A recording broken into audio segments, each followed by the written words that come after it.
ეს არის პირდაპირი ხედვა საზღვაო მოძრაობაზე რეალურ დროში ჰორმუზის სრუტეში.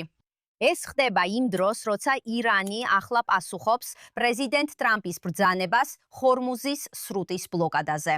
და ირანის რევოლუციური გვარდია აცხადებს, რომ ნებისმიერი სამხედრო ხომალდი, რომელიც ჰორმუზის სრუტესთან მიახლოებას შეეცდება, ჩაითვლება ზევარის ორკვირიანი ცეცხლის შეწყვეტის დარღვევად.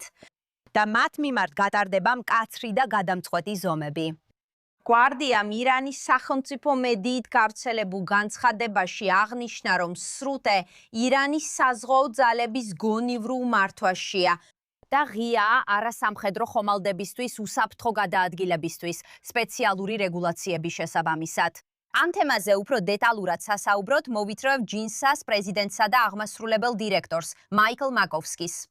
და როგორც ყოველთვის, მაიკლ, ძალიან მადლობას გიხდით, რომ აქ ხართ ჩვენთან ერთად Fox-ის Live Now-ში. მადლობა მოწვევისთვის, კარკვირას გისურვებთ. თქვენს კარკვირას გისურვებთ. და მინდა დავიწყო ახალი მოვლენით, რაც არის ირანის პასუხი პრეზიდენტ ტრამპის განცხადებაზე, რომ ის ავალებს საზღვაო ფლოტს ბლოკადა მოახდინოს ჰორმუზის სრუტეში. ახლა ირანი აცხადებს, რომ ნებისმიერ სამხედრო ხომალდს საფრთხედ მიიჩნევს. რა შეგიძლიათ გაგვიზიაროთ ირანის რევოლუციური გვარდიის მიერ გავრცელებულ ბოლო განცხადებაზე და რა შეიძლება ნიშნავდეს ეს? დიახ, ფიქრობ ყველასთვის ღირს გახსენება, რომ ცეცხლის შეწყვეტის მიზანი ეფუძნებოდა იდეას, რომ ჰორმუზის სრუტე სრულად ღია დარჩებოდა. და ირანელებმა ეს დაარღვიეს, რადგან მხოლოდ მოკავშირე გემებს, ან მათ, ვინც დაახლოებით $2 მილიონი გადასახადს გადაიხდიდა თითოეულ ნავთობის ტანკერზე, მისცეს გადაკვეთის უფლება. ასე რომ მათ უკვე დაარღვიეს ცეცხლის შეწყვეტა. ამიტომ ეს ცოტა სასაცილოა, სულ მცირე. ამბობენ, რომ ჩვენი სამხედრო გემების გავლა დაარღვევდა ცეცხლის შეწყვეტას, მაშინ როცა სინამდვილეში პირიქითა. მაგრამ პრეზიდენტი ტრამპი ამბობს, ირანო, თუ არ მისცემთ ნებას, რომ გემებმა ნებართვის გარეშე გაიარონ, ჩვენც არ მოგცემთ უფლებას თქვენი გემები და ნავთობი გავიდეს და თქვენ ვერ მიიღებთ თქვენ შემოსავალს. ეს გავლენას ახდენს როგორც ირანზე, ასევე ჩინეთზე. რადგან ირანის ნავთობის ექსპორტის დაახლოებით 90% ფასდაკლებით ჩინეთში მიდის. ასე რომ შეიძლება იყოს ჩიხი, ან შეერთებულმა შტატებმა შეიძლება გადაწყვიტოს ესკალაცია და თქვას, კარგი, ჩვენ მათ ბლოკავთ, მაგრამ შესაძლოა რეალურად დავარტყათ ხარდის კუნძულს, საიდანაც ირანის ნავთობის ექსპორტის თითქმის სრული მოცულობა გადის. ან შეგვიძლია შევთავაზოთ, როგორც გენერალმა ჯეტკინმა Fox-ზე შემოგთავაზა, რომ ნავთობი, იცით, ჩვენ ან კონტროლს დავაწესებთ, ან ხარგის კუნძულს გავანადგურებთ, თუ არ მოგცემთ ცდომას თქვენს ბირთვულ მასალაზე. ჩვენ ხშირად გვესმის ტერმინი გარდამტეხი წერტილი, როდესაც საუბრობთ იმაზე, რაც ახლა ხდება განსაკუთრებით ჰორმუზის სრუტესთან დაკავშირებით. როდესაც ხედავთ, როგორ იზრდება ეს დაძაბულობა, პრეზიდენტმა ტრამპმა იქ ბლოკადა დააწესა, ირანი პასუხობს და აცხადებს, რომ ნებისმიერ სამხედრო ხომალდს საფრთხედ განიხილავს, ვდგავართ თუ არა კიდევ ერთი გარდამტეხი წერტილის წინაშე. იცით, ეს საკითხავია. გულისხმობ, ფიქრობ, პრეზიდენტმა ტრამპმა კეთილსინდისეარი ძალისხმევა გამოიჩინა. გულისხმობ, ჩვენ ვიცე-პრეზიდენტიც კი გავგზავნეთ ამ მოლაპარაკებებზე. ეს მნიშვნელოვანია, მნიშვნელოვანი წინსვლა. ჩემი შტაბ-ეჭდილებაა, რომ ირანელები მიჩვეულნი არიან ამერიკელ პრეზიდენტებს, რომლებიც მხოლოდ ლაპარაკობენ. ისინი ცდილობენ დრო გააჭიანურონ ამ პირველ რაუნდში, ავიწყდებათ, რომ ტრამპთან საქმე სხვანაირადაა. ის ამბობს, უკვე მოგეცი შანსი. კარგი, დაბრუნდი ჩვენთან, თუ ჩვენს პირობებს დაეთანხმები. და თუ არ დაეთანხმები, რაც მე მგონია, რომ ისინი არ დაეთანხმებიან. და მე არ ვფიქრობ, რომ ირანელები ამას გეგმავენ. ამიტომ შეიძლება უბრალოდ ჩიხში შევიდეს ჩვენენი ქმედებები. ან როგორც პრეზიდენტმა ტრამპმა შესთავაზა თავის პოსტში Truth Social-ზე, რომ ჩვენ საქმე ბოლომდე მივიყვანოთ. ანუ ფიქრობ, რომ ჩვენ დავარტყამთ უფრო მეტ ირანულ ეკონომიკურ ობიექტს, შესაძლოა სამხედრო ობიექტებსაც, მაგრამ ძირითადად ეკონომიკურ ობიექტებს, რათა ავნოთ რეჟიმს და ეკონომიკურად დავახშოთ ისინი. და ამით უფრო სავარაუდო გავხადოთ, რომ ხალხი საბოლოოდ დაამხობს მათ. და მაშინ ერთადერთი დარჩენილი კითხვა იქნება, რა ხდება ბირთვულ მასალასთან დაკავშირებით. და მოდით ამაზე ვისაუბროთ, რადგან თქვენ ახსენეთ, რომ ვიცე-პრეზიდენტი JD Vance კეთილინებით ჩავიდა პაკისტანში, რათა მოლაპარაკების მაგიდასთან დამჯდარიყო. და ცდილობს მიაღწიოს რაიმე სახის შეთანხმებას. ისინი საუბრობდნენ 21 საათის განმავლობაში და იცით, მე ვუზიარებდი ჩვენს მაყურებლებს იმას, რაც Fox News-ის კორესპონდენტმა ლუკას ტომლინსონმა გაავრცელა წითელი ხაზების შესახებ და თქვენ ერთ-ერთ მათგანს ახსენეთ. იცით, ეს ყველაფერი რეალურად ბირთვულ პროგრამასა და გამდიდრების ობიექტებს ეხება. ეს არის წითელი ხაზი, რომელზეც არც ერთი მხარე არ არის მზად უარი თქვას. რეალისტურია ველოდოთ სხვა მოლაპარაკებებს მომავალში, რადგან ირანი უარს ამბობს ამაზე. მე ვფიქრობ, რომ ეს ნაკლებად სავარაუდოა. ეს შესაძლებელია, რა თქმა უნდა. მინდა ვთქვა, შეგიძლიათ თქვათ, რომ ირანელები იტყოდნენ, კარგი, ბოდიშით, ჩვენ მივცემთ ნებას გემებს გაიარონ ხორმუზის სრუტეში, ასე იქნებოდა. მაშინ სხვა საუბარი გვექნება. ამას შესაძლებლობად ვხედავ. კარგი, თუ ძირითადად, როგორც ვიცე-პრეზიდენტმა პენსმა თქვა, ისინი არ არიან მზად ბირთვულ პროგრამაზე უარის თქმისთვის. ეს ნიშნავს, რომ მათ უნდა უარი თქვან ყველაფერზე, რაც გაამდიდრეს და არ უნდა ქონდეთ არანაირი ბირთვული პროგრამა. და ეს მოითხოვს, რომ მოვცენ წვდომა, როგორც ლიბიაში, სადაც ამოვიღეთ მასალა და გავანადგურეთ ობიექტები. ძნელია წარმოიდგინო, რომ ეს რეჟიმი ამ საკითხში დათმობს.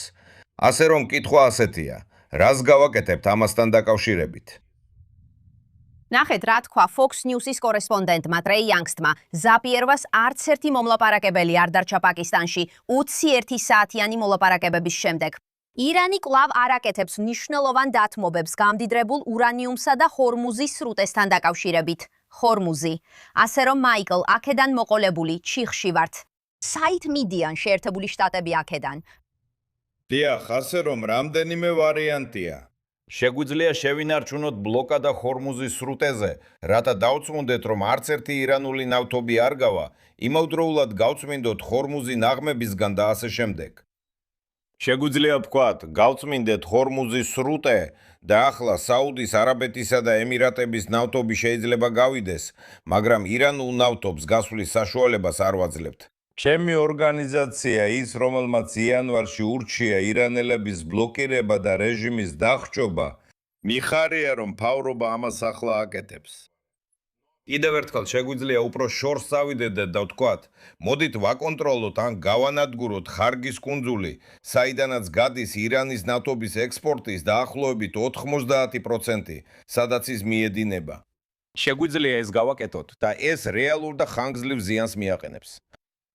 ამ რეჟიმთან ერთად, იმიტომ რომ მაშინ ისინი მთლიანად ეკონომიკურად დაინგრევიან, ამის შემდგომ ისინი თითქმის ვერაფერს გადაიხდიან, მაგრამ ეს შეიძლება ზიანს მიაყენოს რეჟიმის შემდგომ მთავრობებსაც.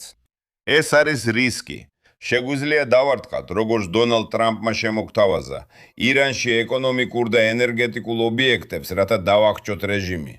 შეგვიძლია მეტი გავაკეთოთ ბალისტიკური რაკეტების წინააღმდეგ, რაც ბოლომდე არ დაგვიმთავრებია. თავარი საკითხი ბირთვულია და ამაში ჯერ კიდევ არ ვარ დარწმუნებული. ცხადია, ამაზე დაზვერვის ინფორმაცია არ მაქვს, მაგრამ ნამდვილად სარისკო იქნებოდა ასე შორს წასვლა. ჩვენ გვჯერა, რომ ბირთვული გამდიდრების მასალის შენახვა შესაძლოა იმ ნანგრევების ქვეშ, რომლებიც ივნისში დავბომბეთ, პერიმეტრის დასაცავად და მასალის გასანადგურებლად ხდება. ეს სარისკოა და მგონია, რომ პრეზიდენტი ტრამპი ფრთხილია ასეთი რაღაცის გაკეთებაში. მაგრამ ჩვენ შეგვიძლია ამის გაკეთება. და ეს არის ყველა საკითხი, რომელთა განხილვაც შეიძლება. დიახ, თუ შემიძლია დავამატო, ვფიქრობ, რომ ჰეზბოლა იცით, ირანელების განშტოება მათ რამდენიმე შეცდომა დაუშვეს. მათ თავდასხმა განახორციელეს ისრაელზე 2023 წლის 8 ოქტომბერს ხამასის შემდეგ, რამაც საბოლოოდ მათი სერიოზული დასუსტება და ყველა მთავარი ლიდერის სიკვდილი გამოიწვია.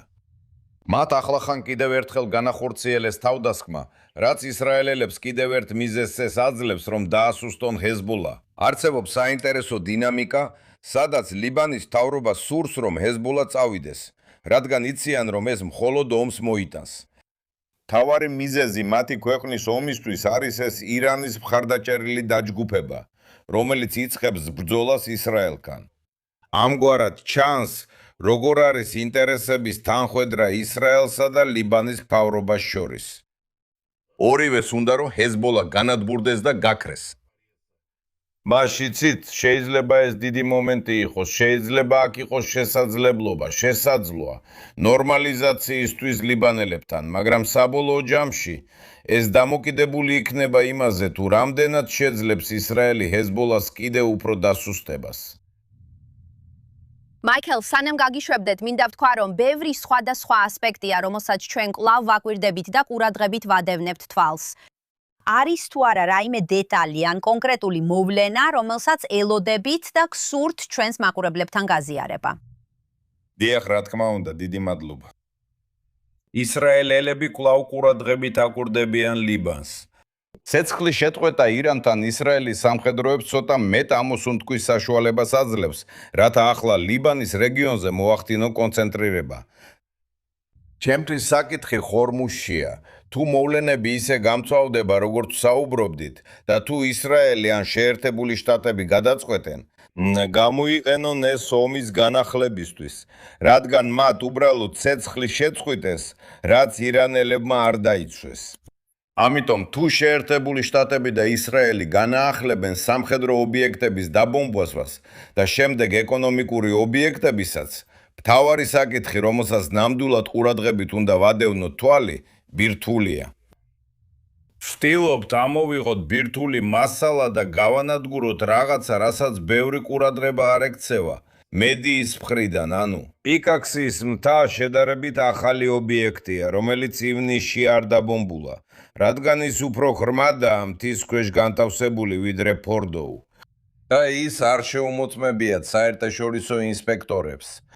უნდა ვიმოქმედოთ, თუ მხოლოდ თქვათ, თუ ირანელები რამეს გააკეთებენ, ჩვენ უპასუხებთ. მოდით მთავარზე გავამახვილოთ ყურადღება პიკაქსის მთა, ბირთვული მასალა და ხორმუზის სრუტე. ძალიან კარგი. მაიკლ, როგორც ყოველთვის, მადლობას გიხდით, რომ დრო გამოყავით და შემოგვიერთდით Fox-ის Live Now-ში. გმადლობთ, კარგ დღეს გისურვებთ.